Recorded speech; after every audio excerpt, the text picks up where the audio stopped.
Hello बच्चों, आज की इस वीडियो में पाठ 10 प्राण जाए पर वृक्ष न जाए 8th ग्रेड अभ्यास पुस्तिका कक्षा 8 हिंदी भाषा भारती की जो आपकी पुस्तक है, इसका पाठ 10 हम सॉल्व करेंगे। और पाठ 10 का नाम है प्राण जाए पर वृक्ष न जाए। तो पाठ 10 में दिए गए सभी प्रश्नों का उत्तर कंप्लीट आपको एक्सप्लेनेशन के साथ में बताया जाएगा। कोई भी प्रश्न आपको सॉल्व करना हो, आप इस वीडियो को देख करके आसानी से कर सकते हो। तो बच्चों, इसमें सबसे पहले आपको बहुविकल्पी टाइप के प्रश्न दिए हैं, इन्हें हम देखेंगे। सही उत्तर हमें छांट करके लिखना है। प्रश्न क्रमांक 1 में हमें दिया गया है, बिश्नोई समाज के नियमों की संख्या कितनी है? ऑप्शन में है 19, 20, 29 या 39। सही उत्तर हमारा क्या आएगा? बिश्नोई समाज में नियमों की संख्या 29 है, यानी कि सी ऑप्शन 29, 29 हमारा सही उत्तर है। अगला हमारा प्रश्न है, बिश्नोई समाज द्वारा किस लिए आंदोलन किया गया था? ऑप्शन ए पानी के लिए, ऑप्शन बी वृक्षों के लिए, ऑप्शन सी खेतों के लिए, ऑप्शन डी घरों के लिए। तो प्रश्न क्रमांक 2 का हमारा सही उत्तर है वृक्षों के लिए। बी ऑप्शन हमारा वृक्षों के लिए सही उत्तर है। अगला है, वृक्षों की कटाई का सबसे अधिक दुष्परिणाम किस पर होगा? ऑप्शन ए घरों पर, ऑप्शन बी सड़कों पर, ऑप्शन सी पर्यावरण पर, ऑप्शन डी फर्नीचर पर। तो वृक्षों की कटाई का सबसे अधिक दुष्परिणाम पर्यावरण यानी कि हमारा जो एनवायरनमेंट है इस पर होगा। सी ऑप्शन पर्यावरण पर सही उत्तर है। इसके बाद में हमारा जो प्रश्न है, प्रश्न क्रमांक 4 है, रक्षक का विलोम शब्द कौन सा है? ऑप्शन ए तक्षक, ऑप्शन बी भक्षक, ऑप्शन डी संरक्षक, ऑप्शन सी संरक्षण और ऑप्शन डी हमें दिए हैं। तो रक्षक का जो विलोम शब्द है वह है भक्षक, यानी कि बी ऑप्शन भक्षक हमारा क्या सही उत्तर है। चिपको आंदोलन से संबंधित है। Option A Gaura Devi, option B Amrita Devi, option C Raja Abhay Singh, option D Nihal Chand Bishnoi. Chipko आंदोलन से संबंधित है तो अमृता देवी संबंधित है, यानी कि बी ऑप्शन अमृता देवी हमारा सही उत्तर है।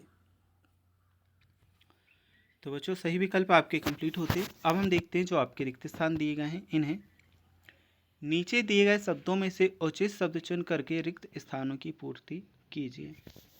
शब्द हमें यहाँ पर दिए हैं, आज्ञा पालन, उत, जम्भेश्वर, उत, बिश्नोई, वृक्षों, आज्ञा का पालन, हिरणों और बाघों।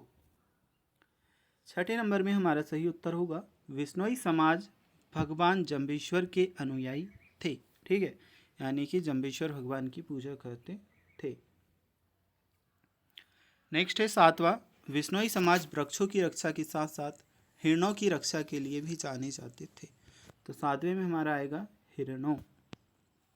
नेक्स्ट है, बढ़ते प्रदूषण को बचाने के लिए वृक्षों की रक्षा करनी चाहिए। बढ़ते प्रदूषण को बचाने के लिए वृक्षों की रक्षा करनी चाहिए, यह हमारा उत्तर है। नेक्स्ट है, उत्कृष्ट शब्द में प्रयुक्त उपसर्ग है। तो उत प्लस कृष्ट, उत्कृष्ट, उत आपका बच्चों उपसर्ग आएगा। आज्ञा पालन का समास विग्रह है, तो आज्ञा पालन का समास विग्रह होगा आज्ञा का पालन। ठीक है, आज्ञा का पालन। तो बच्चों, जो आपके सही विकल्प और रिक्त स्थान थे कंप्लीट हुए। अब इसके बाद में हम जो आपके अति लघु उत्तरीय प्रश्न हैं इन्हें सॉल्व करेंगे। तो अति लघु उत्तरीय प्रश्न में कुछ इस प्रकार से हमसे पूछा गया है, बिश्नोई समाज का इतिहास किस बात से भरा पड़ा है? 11वें नंबर के प्रश्न में उत्तर आएगा, बिश्नोई समाज का इतिहास वृक्षों और वन्य जीवन की रक्षा की अनेक घटनाओं से भरा पड़ा है। बिश्नोई समाज का इतिहास किस बात से भरा पड़ा है? तो बिश्नोई समाज का इतिहास वृक्षों और वन्य जीवों की रक्षा की अनेक घटनाओं से भरा पड़ा है। 12 नंबर का क्वेश्चन है, किस प्राणी की रक्षा करते हुए अनेक बिश्नोई शिकारियों के हाथों शहीद हुए हैं? उत्तर आएगा, हिरणों की रक्षा करते हुए अनेक बिश्नोई शिकारियों के हाथों शहीद हुए हैं।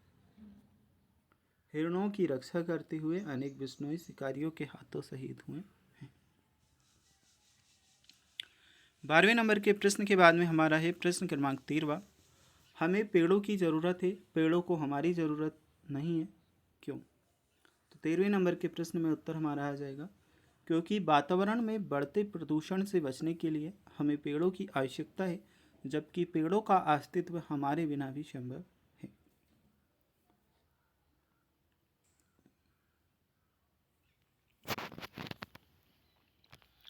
अब है आपका क्वेश्चन नंबर 14, प्राण जाए पर वृक्ष न जाए, पाठ से क्या प्रेरणा मिलती है। तो प्रेरणा मिलती है, यह हमें बताना है।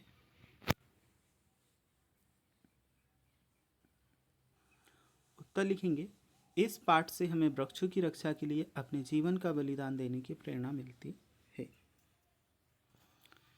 क्वेश्चन नंबर 14 के बाद में बच्चों आपके लघुत्तरी टाइप के प्रश्न स्टार्ट हो जाते हैं। इन प्रश्नों को हम देखेंगे। अभी तक अगर आपने चैनल को सब्सक्राइब नहीं किया तो कर लीजिएगा। 15वें नंबर के प्रश्न में हमसे पूछा है, आप अपने विद्यालय में या आसपास पेड़ पौधों की रक्षा किस प्रकार करेंगे। तो 15वें नंबर के प्रश्न के उत्तर में होगा, हम नियमित रूप से वृक्षारोपण कार्यक्रम आयोजित कर सकते हैं, पौधों को पानी देकर उनकी देखभाल कर सकते हैं और लोगों को पेड़ों की महत्ता के प्रति जागरूक कर सकते हैं। तो 15वें नंबर के प्रश्न का उत्तर है, हम नियमित रूप से वृक्षारोपण कार्यक्रम आयोजित कर सकते हैं, पौधों को पानी देकर उनकी देखभाल कर सकते हैं और लोगों को पेड़ों की महत्ता के प्रति जागरूक कर सकते हैं। 15वें नंबर के प्रश्न के बाद में आपका जो प्रश्न है वह है प्रश्न क्रमांक आपका 16वां, गैर सैनिक होते हुए स्व निहालचंद बिश्नोई को भारत सरकार ने शौर्य चक्र से क्यों सम्मानित किया। 16वें नंबर के प्रश्न का उत्तर आपका रहेगा, स्व निहालचंद बिश्नोई को शौर्य चक्र से सम्मानित किया गया क्योंकि उन्होंने हिरणों की रक्षा करते हुए अपने जीवन का बलिदान कर दिया था। ठीक है, स्वर्गीय निहालचंद बिश्नोई को शौर्य चक्र से सम्मानित किया गया है क्योंकि उन्होंने हिरणों की रक्षा करते हुए अपने जीवन का बलिदान कर दिया था। प्रश्न क्रमांक 16 के बाद में जो आपका प्रश्न है वह है आपका प्रश्न क्रमांक 17वां, शहीद अमृता देवी बिश्नोई पुरस्कार के बारे में बताइए। 17वें नंबर के प्रश्न में हमें शहीद अमृता देवी बिश्नोई जो पुरस्कार है इसके बारे में बताना है। तो उत्तर हमारा रहेगा, शहीद अमृता देवी बिश्नोई पुरस्कार राष्ट्रीय पर्यावरण पुरस्कार है जो वन संवर्धन और वन्य प्राणियों की रक्षा में उत्कृष्ट कार्य के लिए दिया जाता है। इसमें 1 लाख रुपए नगद प्रदान किए जाते हैं। यह रहेगा हमारे 17वें नंबर के प्रश्न का उत्तर। शहीद अमृता देवी बिश्नोई पुरस्कार राष्ट्रीय पर्यावरण पुरस्कार है जो वन संवर्धन और वन्य प्राणियों की रक्षा के उत्कृष्ट कार्य के लिए दिया जाता है। इसमें 1 लाख रुपए नगद प्रदान किए जाते हैं। 17वें नंबर के प्रश्न के बाद में बच्चों आपका 18वां प्रश्न है। 18वें नंबर के प्रश्न में हमसे पूछा है, अपने आसपास के किसी ऐसे व्यक्ति या संस्थान के बारे में उल्लेख कीजिए जिसने पर्यावरण की रक्षा में अपना योगदान दिया हो। प्रश्न क्रमांक 18वें का उत्तर आपका रहेगा, हमारे क्षेत्र में ग्रीन अर्थ संस्था है। बच्चों आप अपने अकॉर्डिंग अगर लिखना चाहो इस प्रश्न का उत्तर तो कर सकते हो। ठीक है, बाकी आप ये उत्तर भी लिखोगे तो दिक्कत नहीं है। हमारे क्षेत्र में ग्रीन अर्थ संस्था है जो प्रतिवर्ष वृक्षारोपण अभियान चलाती है और स्कूलों में पर्यावरण जागरूकता कार्यक्रम आयोजित करती है। उन्होंने अब तक हजारों पेड़ लगाए और पर्यावरण शिक्षा को बढ़ावा दिया है। अब 18वें नंबर के प्रश्न के बाद में हम देखेंगे जो आपका प्रश्न है, प्रश्न क्रमांक बच्चों आपका 19वां, जिस प्रकार से बिश्नोई समाज के कुछ नियम हैं उसी प्रकार आप अपने लिए क्या क्या नियम बनाएंगे। कोई 5 नियम लिखिए। 19वें नंबर के प्रश्न का उत्तर हमारा रहेगा, प्रतिवर्ष कम से कम 10 पेड़ लगाएंगे और उनकी देखभाल करेंगे। दूसरा है प्लास्टिक का उपयोग कम करेंगे और पुनः चक्रण को बढ़ावा देंगे। तीसरा हमने लिखा जल का अपव्यय नहीं करेंगे और जल संरक्षण के उपाय अपनाएंगे।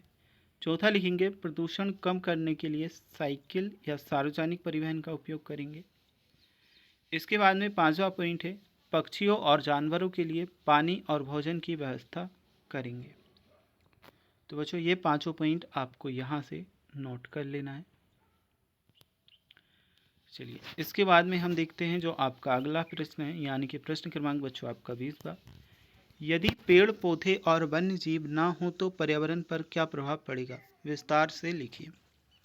तो 20वें नंबर के प्रश्न का उत्तर होगा, पेड़ पौधों 20वें नंबर के प्रश्न में उत्तर होगा पेड़ पौधों और वन्य जीवों के बिना ऑक्सीजन की कमी, ग्लोबल वार्मिंग, जैव विविधता में कमी, मिट्टी का क्षरण और प्राकृतिक आपदाओं की आवृत्ति बढ़ जाएगी। ठीक है, प्रश्न हमसे पूछा है यदि पेड़ पौधे और वन्य जीव न होंगे तो पर्यावरण पर क्या प्रभाव पड़ेगा, विस्तार से हमें लिखना है। तो पेड़ पौधों और वन्य जीवों के बिना ऑक्सीजन की कमी, ग्लोबल वार्मिंग, जैव विविधता में कमी, मिट्टी का क्षरण और प्राकृतिक आपदाओं की आवृत्ति बढ़ जाएगी। इससे मानव जीवन और पारिस्थितिकी तंत्र पर गंभीर नकारात्मक प्रभाव पड़ेंगे। तो यह है बच्चों आपका आंसर।